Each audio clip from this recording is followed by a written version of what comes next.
Hello everyone, my name is Pranav and I am a legal intern in Lexis and Company. So in today's video we are going to talk about a very famous case, and the name of the case is the North Sea Continental Shelf case. It is a 1969 case which involved a series of disputes between Germany and Denmark, Netherlands, regarding the delimitation of the continental shelf in the North Sea. So now in this video I am just going to give you a brief overview of the same. So in this case the parties, talking about the parties involved, the case were brought before the International Court of Justice by Germany against Denmark and the Netherlands separately. The dispute arose due to conflicting claims over the delimitation of the continental shelf in the North Sea, while involved the allocation of resources and jurisdictional rights.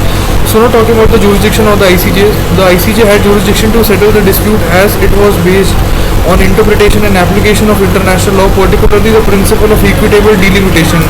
In this case, the ICJ emphasize the principle of equitable delimitation in determining the maritime boundary, which considered relevant circumstances and factors to achieve fairness.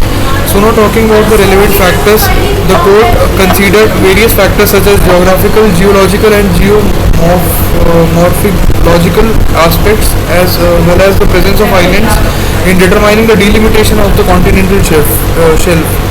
So now talking about the effect of coastline configurations, the court recognized the significance of coastline configurations in the delimitation process, as they could influence the course of maritime boundaries. So now talking about the geological and geomorphological factors, the court emphasized the importance of geological and geomorphological aspects. These factors were talked about in determining the delimitation, taking into account the natural prolongation of the land territory. The ICJ sought to achieve an equitable result that would respect the legitimate interests of the parties and ensure a fair distribution of resources and jurisdictional rights. So now talking about the customary international law, the court confirmed that the principles of equitable delimitation had become a part of customary international law, thus establishing their applicability to similar cases in the future. The North Sea Continental Shelf case set important precedents for the interpretation and application of equitable principles in the delimitation of maritime boundaries, influencing subsequent cases related to the continental shelf disputes and exclusive economic zones, which are the EEZs.